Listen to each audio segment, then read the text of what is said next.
ši istorija apie šitą fotoaparatą, kuris buvo pamestas Korsikoj, Provincijos tarpeklyje, birželio pradžioje ir buvo ištrauktas Liepos pradžioje.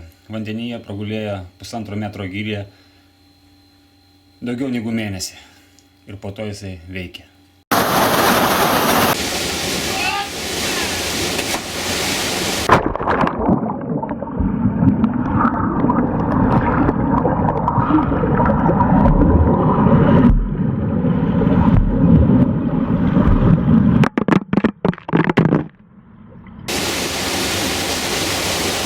Pametėm Giedriaus fotiką, ieškom, bet man atrodo beviltiška. Bandomis ieškoti kameros, bet turbūt beviltiška.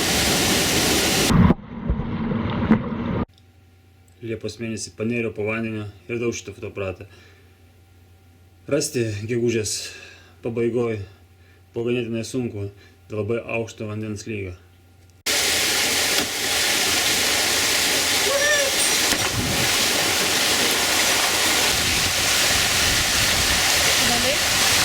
Jo.